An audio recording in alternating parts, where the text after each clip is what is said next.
Hello and welcome to another episode of Disney Movie Investigation. If this is your first time watching, welcome to the show. In each episode, we take a look at a movie that is featured on Disney+. On this episode, we are taking a look at a Halloween favorite as we take a look at the original Haunted Mansion movie starring Eddie Murphy. And if you are enjoying these videos, I do ask that you please hit that subscribe button. That way you'll be notified with each new episode. Now, sit back and enjoy this episode of Disney Movie Investigation.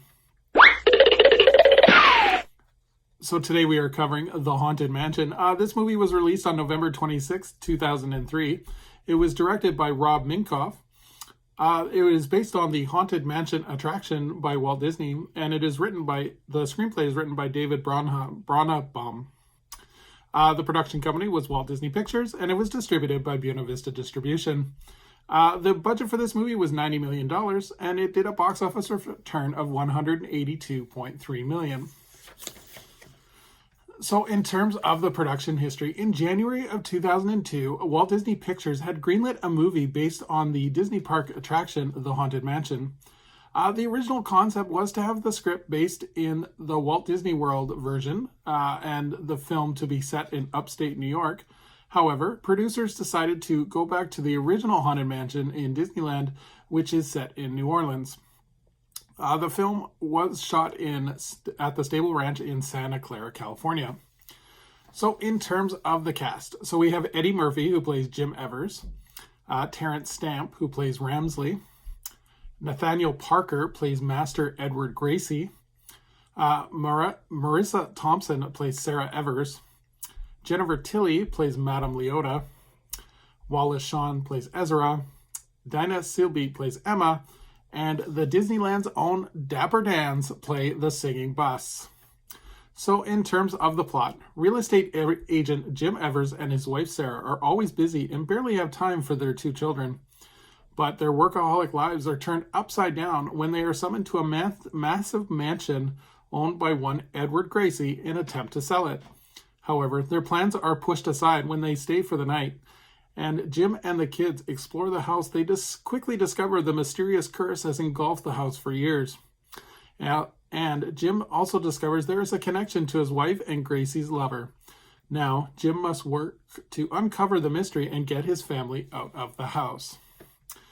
So there's not a lot to this movie. Unfortunately, Disney was disappointed with it. And I'll kind of get into this. The movie has a bit of a weird reputation. The movie was hyped very heavily when it came out. And I think of it, one of the reasons why people have a big issue with this movie is that it was the first Disney World attraction movie to come out following Pirates of the Caribbean, which was a massive success for Disney. And people were kind of expecting the same level.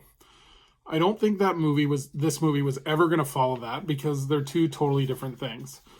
Pirates of the Caribbean was kind of done as this epic comedy action, like huge, bigger than life type thing. And this was more of a comedy mixed in with a kind of a scary family friendly movie. The movie actually is a decent family friendly movie. But I think a lot of people where they get disappointed with it as well is that it turns into a typical kind of Eddie Murphy type family comedy, which he was doing a lot of those at the time. I think the acting from Eddie Murphy is like, it's okay. It's not great. I think the Marissa Thompson as Sarah Evers, unfortunately, she gets swallowed up by kind of the over-the-topness of Eddie Murphy, and her performance kind of gets lost. Overall, I think it's a great family-friendly movie, especially for younger kids to watch on Halloween. I think that it's great for that. In terms of a really classic kind of Disney attraction movie, I think unfortunately it falls a little bit short. Overall, definitely recommend it for the family comedy. Not one that I'm going to be watching over and over again this Halloween.